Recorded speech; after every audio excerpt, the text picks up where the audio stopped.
Okay, so fossils are formed in three ways. Now, a fossil is, by definition, the remains of dead organisms, and they're formed by either gradual replacement, casts or impressions, and preservation. So gradual replacement is when an animal dies in soil.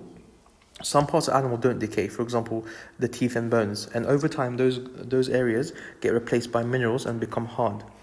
Now, you've also got casts and impressions. So, for example, if an animal steps on something soft, they leave a cast or an impression behind, and over time that becomes hardened. And finally, preservation is when an animal or dies in either amber, in glaciers, or in peat bogs. Those areas do not have the conditions to allow decomposers to survive. Therefore, their bodies will not get decomposed and it will be preserved.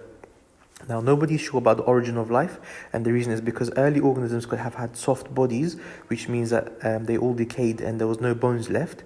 Or finally, even if there was any bones, maybe geological activities such as earthquakes or volcanic eruptions could have destroyed those bones, and therefore the fossil record is incomplete. Okay, now fossils help us to act as evidence for natural selection and evolution, but so does antibiotic resistance. So, for example, with antibiotics, we can see that if initially you have a bunch of bacteria, then we use antibiotics to kill them. However, over time what happens is that the stronger bacteria survive, reproduce, and pass on their genes. So now if you were to use the same antibiotic again, those bacteria will not be affected anymore. So this shows that there's natural selection occurring in bacteria. Now again, how do we prevent this from happening in human beings? So because of course we don't want bacteria to be growing rapidly inside our body, making us ill. So one way is to not overuse antibiotics. If you overuse them, then that means you give the bacteria a higher chance of becoming resistant. And the other one is to, if you do get antibiotics, make sure you complete the course to ensure that all the bacteria have died, and again the strong ones can't survive and reproduce. Now, classification, so the first one is the 5 kingdoms, and this is known as the Linnaean system. So what happened is all the organisms on this planet were classified into 5 kingdoms based on their visible characteristics. And those kingdoms include animals, plants, fungi, protists, and prokaryotes. Now, each kingdom is then divided into smaller categories, and as you go lower and lower, the organisms become more similar. So a good way to remember that is King Philip climbed over 50 green steps. Okay, now Carl Woese came up with the 3 domains. So what he said is that those 5 kingdoms, when you look at DNA, because before it was based on visible characteristics, we didn't know about DNA. Now, after looking at their DNA, we realized that animals, plants, fungi, and protists, they were quite similar. So they were put into one domain called eukaryota.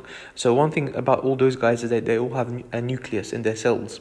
But prokaryote kingdom got split into 2 different domains, into archaea and bacteria, because they were much different when we looked at their DNA. Archaea are the old bacteria, and bacteria are the new ones.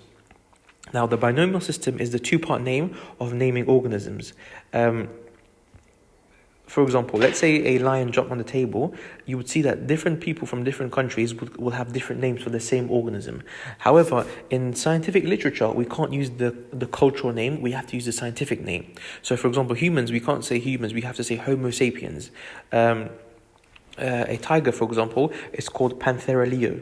So the first part, for example, if you look at Homo sapiens, the first part, the Homo, comes from the genus Homo, and sapiens is from the species. Again, Panthera leo for tiger. You can see that Panthera is the genus and Leo is the species. Actually, I think it's lion, not tiger, but one of those. Also, you can notice that Homo sapiens can be written as H. sapiens. So the genus, capital letter, dot, followed by the species in italics, all small case. Again, we can see that Panthera leo, P. Leo, small case. Also, over here we have something called an evolutionary tree. So again, you have a distant ancestor. So this organism, over time, split into smaller branches. If they might ask you in your exam, out of whale, dolphin, and shark, which one are closely related? So we can see that whale and dolphin are much closer related than shark because they had a more common recent ancestor.